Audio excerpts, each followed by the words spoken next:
अलावा हम 3 भाई और 2 बहनें हैं जी।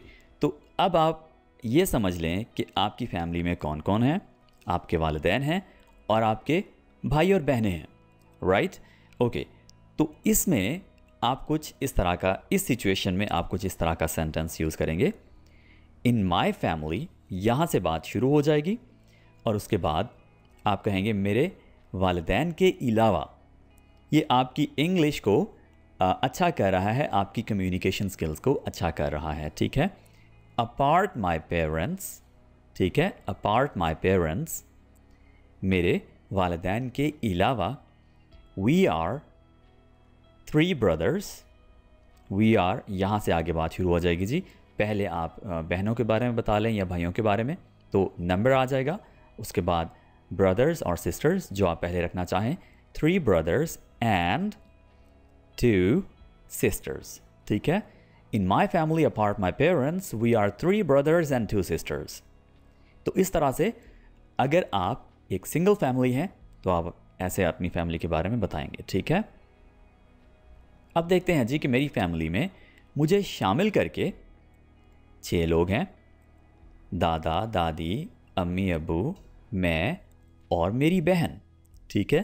तो ये एक दूसरा तरीका आ गया जिसमें पहले आप बता रहे हैं जी कि मेरी फैमिली में इतने लोग हैं, जिसके लिए आप कह रहे हैं there are 6 members in my family, there are 6 members in my family. यहाँ तक बात हो गई मुकम्मल कि मेरी फैमिली में इतने लोग हैं, ओके? अगर आपसे इंटरव्यूअर ये पूछता है, आपको इंट्रोडक्शन में ये बताना पड़ता है कि how many family members are there in your family, तो आप सिंपली इतना भी जवाब दे देंगे, ठीक है? There are 6 members in my family, ठीक है? और आगे आप बताएं या ना बताएं वो आपकी मर्ज़ी है, क्योंकि आपसे सिर्फ नंबर ऑफ फैमिली मेम्बर्स पूछा गया है, ठीक है? Okay, so there are 6 members in my family including me, grand parents, parents, I and my sister. यहाँ पर आपने मी नहीं कहना, ठीक है? ओके, वो आपने इधर कह लिया। ऑलराइट जी, so there are 6 members in my family including me, grand parents, parents, I and my sister. तो आपने इस तरह से ब्रेक्स लेकर आराम आराम से बताना है, ठीक है? आपने भगदड़ नहीं मचा देनी, like there are 6 There are 6 members in my family including me, grandparents, parents, I and my sister, ठीक है? तो इतना मतलब तेज़ी करने की ज़रूरत नहीं है, ठीक है? रुक कर तसल्ली से, तहम्मुल से इंटरव्यू देना है, ठीक है? Okay, there are 6 members in my family including me, grandparents, parents, I and my sister. Okay, so अगर आप तहम्मुल से रुक रुक कर जवाब देंगे तो आपको जो सेंटेंसेस हैं वो भी बनाने का मौका मिलेगा और साथ साथ आप में और ज़्यादा कॉन्फिडेंस बूस्ट होगा और आपका जो इंटरव्यूअर है वो भी आपसे इम्प्रेस होगा, उसे अच्छा लगेगा कि बंदा बड़ा स्टेबल है, ठीक है? बड़ा ठहर के बात करता है, यानी इसे बात करने का अच्छी तरह से आइडिया है, राइट? सो आगे बढ़ते हैं दोस्तों और फैमिली के बारे में मज़ीद मुख्तलिफ सिचुएशंस देखते हैं कि हम फैमिली के बारे में कैसे बता सकते हैं जी। मैं एक इनफरादी ख़ानदान के लिए यहाँ पर आप न्यूक्लियर फैमिली का वर्ड यूज़ कर रहे हैं। न्यूक्लियर फैमिली अब क्या होती है जी? एक ही पेरेंट्स, ठीक है, और उसके बच्चे जिस फैमिली में हो उसे हम न्यूक्लियर फैमिली कहते हैं, ठीक है? यानी वालिदैन और उसके बच्चे हों, आगे ग्रैंड पेरेंट्स और बाकी जो फैमिली मेम्बर्स हैं वो ना हों, ठीक है? तो उस फैमिली को हम न्यूक्लियर फैमिली कहेंगे। I live in a nuclear family with my parents and 2 sisters. ठीक हो गया जी? तो ये फैमिली के बारे में बताने का एक और अच्छा बड़ा ही खूबसूरत तरीका आ गया जिसमें आपके पास एक बहुत ही खूबसूरत वर्ड भी ऐड हो गया, न्यूक्लियर फैमिली, ठीक है? अब जी आगे देखते हैं। मेरी फैमिली में 4 लोग हैं, तो फैमिली के मेंबर्स बताने के लिए हमारे पास ऑलरेडी एक सेंटेंस है, there are 4 people in my family. उसके बाद आप लिस्ट बताएंगे जी कौन कौन है। मेरी बीवी, मेरे 2 बेटे और मैं जी। तो my wife, my 2 sons and myself, ठीक है? तो इस तरह से आप अपनी फैमिली के बारे में बताएंगे। ओके, अब देखें जी, अगर आपकी फैमिली बहुत ही छोटी है तो आप ये फ़िक्रे भी यूज़ कर सकते हैं, ठीक है। आई हैव 2 ब्रदर्स एंड 1 सिस्टर। मेरे 2 भाई हैं और एक बहन है। आई जस्ट हैव 1 सिस्टर, या आप यहाँ पर 1 ब्रदर भी कह लीजिए, ठीक है। और या फिर आई एम द ओनली चाइल्ड, ठीक है। I am the only child, यानी मैं अकेला हूँ। जी दोस्तों, तो फैमिली के बारे में आई होप आपने बताना बहुत अच्छी तरह से सीख लिया। अब आगे बढ़ते हैं। जी, मज़ीद कुछ सेंटेंसेस हैं फैमिली के बारे में बताने के लिए कि मेरे 2 बड़े भाई और एक बड़ी बहन है। मैं फैमिली में सबसे छोटा हूँ, ठीक है। तो एक ये सिचुएशन है जिसमें आप अपनी फैमिली के बारे में बताना चाह रहे हैं। I have 2 older brothers and 1 older sister. और फिर आप कहेंगे I am the youngest in my family, ठीक है। I am the youngest in my family. जी, आई हैव 2 ओल्डर ब्रदर्स, मेरे 2 बड़े भाई, एंड 1 ओल्डर सिस्टर, और एक बड़ी बहन है। I am the youngest in my family, मैं फैमिली में सबसे छोटा हूँ, ठीक है। तो एक ये अलग सिचुएशन आ गई, ठीक है, जिसमें आप अपनी फैमिली में बड़े छोटे होने की भी बात कर रहे हैं। ओके, सो आगे बढ़ते हैं। मेरी सिर्फ एक बड़ी बहन है जो मुझसे 5 साल बड़ी हैं। I have just 1 sister who is 5 years older than me, ठीक है। ये जो दैन है ये ई वाला नहीं है, ये ए वाला है, ठीक है। I have just 1 sister who is 5 years older than me। मेरी सिर्फ एक बड़ी बहन है जो मुझसे 5 साल बड़ी हैं। ओके, सो ये वर्ड है हु इज़, एक, ठीक है, हु इज़। इसको हमने शॉर्ट करके कॉन्ट्रैक्शन बनाकर हुज़ कर दिया। ओके, एक हुज़ होता है ये वाला, इसका मतलब होता है किसका, ठीक है। हुज़ पेन इज़ दिस, ये किसका पेन है। जी, ओके जी, आगे बढ़ते हैं। आई एम द मिडल चाइल्ड, मैं मंझला बच्चा हूँ, ठीक है, यानी दरमियान वाला। एक बड़ा है एक छोटा है और मैं दरमियान का हूँ। My brother is 2 years older and I have a younger sister. My brother is 2 years older, मेरे बड़े भाई 2 साल बड़े हैं, and I have a younger sister, और मेरी एक छोटी बहन है। अगर आप एक पेरेंट हैं तो आप कह सकते हैं I have 3 kids, 2 girls and a boy, ठीक है। 2 लड़कियां, 2 बच्चियां और एक बच्चा, ठीक है, यानी लड़का। जी दोस्तों, तो फैमिली के बारे में हमने बताना बहुत अच्छी तरह से सीख लिया। मुख्तलिफ सिचुएशंस में आप अपनी जो सिचुएशन है उसके मुताबिक यहाँ से सेंटेंस अरेंज कीजिए और अपनी फैमिली के बारे में बताना सीखिए।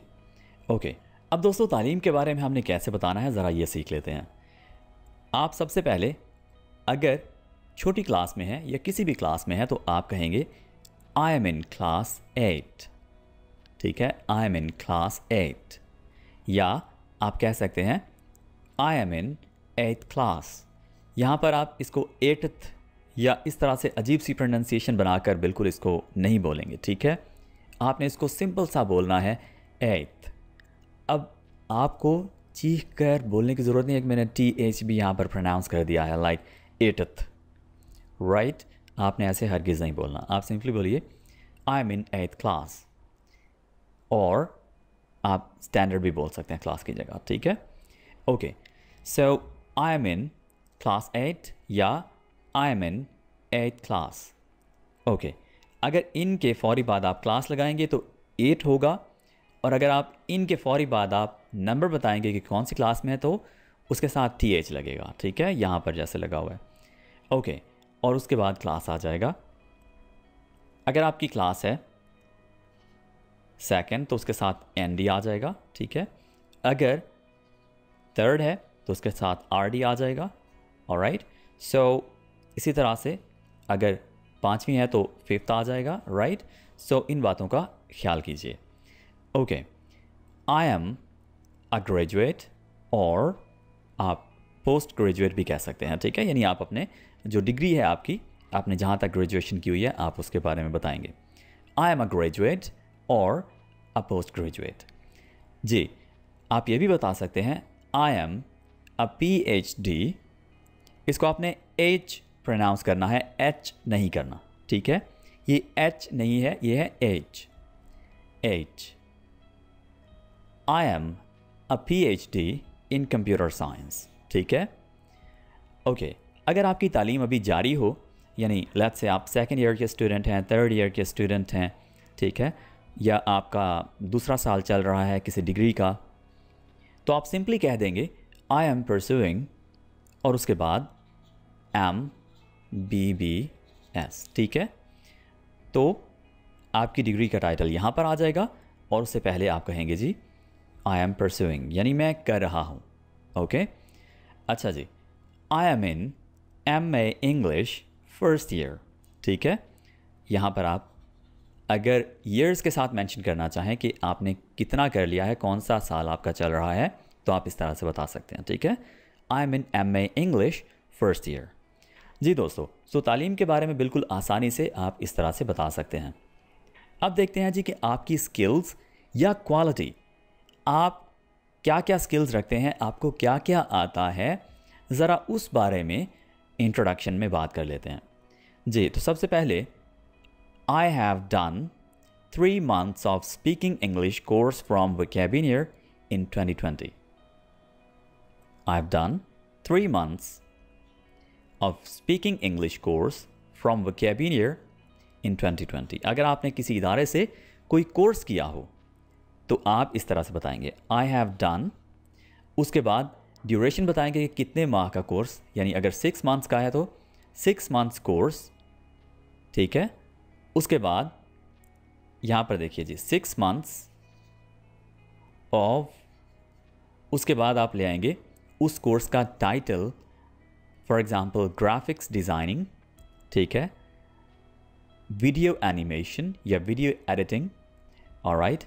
इसी तरह से पेंटिंग या कोई भी कोर्स हो उसका टाइटल आप यहाँ पर लिखिए ऑफ के बाद, ठीक है, और उसके बाद आप फ्रॉम लिखेंगे और फिर इदारे का नाम, उसके बाद इन और फिर ईयर भी लिख सकते हैं। ठीक है जी, तो दूसरा तरीकाकार क्या है, आई एम ऑल्सो सर्टिफाइड इन, अगर आपने किसी पर्टिकुलर स्किल में आपने कोई सर्टिफिकेट लिया हुआ है तो आप कह सकते हैं आई एम ऑल्सो सर्टिफाइड इन और उसके बाद वो कोर्स जो आपने कर रखा है। ठीक है, I am also certified in for example YouTubing course, ठीक है, यूट्यूबिंग कोर्स, ओके, या ब्लॉगिंग कोर्स या SEO कोर्स, ठीक है, या डिजिटल मार्केटिंग कोर्स, कोई भी कह लीजिए, तो वो आ जाएगा आई एम ऑल्सो सर्टिफाइड इन, तो उसके बाद उस कोर्स का नाम।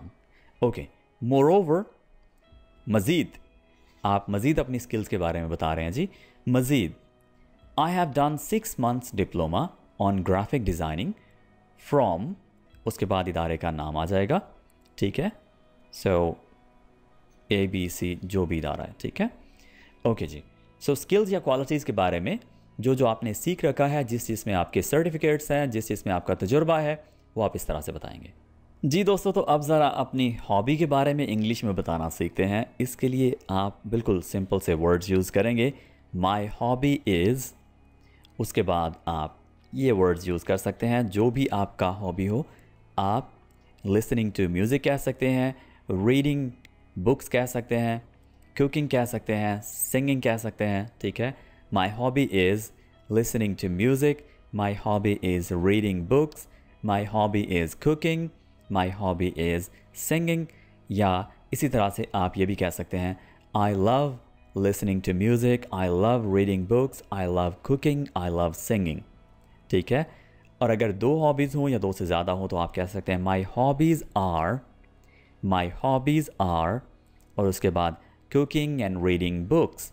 ठीक है दोस्तों जी, तो जब फाइनली आपका इंट्रोडक्शन कंप्लीट हो जाए, आपका इंटरव्यू कंप्लीट हो जाए, तो उसके बाद आपने लास्ट में ये 2 सेंटेंसेस में से कोई एक लाजमी कहना है। ठीक है, ताकि आपका जो एंड है वो अच्छा हो। ठीक है, आप अपना इंट्रोडक्शन करवा चुके हैं तो आप कह लीजिए this is all about me, thank you. ठीक है, और फिर आप ये भी कह सकते हैं thank you for taking the time to interview me. ठीक है, thank you for taking the time to interview me. Alright, practice लाजमी कर लीजिएगा इन छोटे छोटे सेंटेंसेस की। ये कहने को तो छोटे हैं, लेकिन जब आप किसी के सामने बैठकर बोल रहे होंगे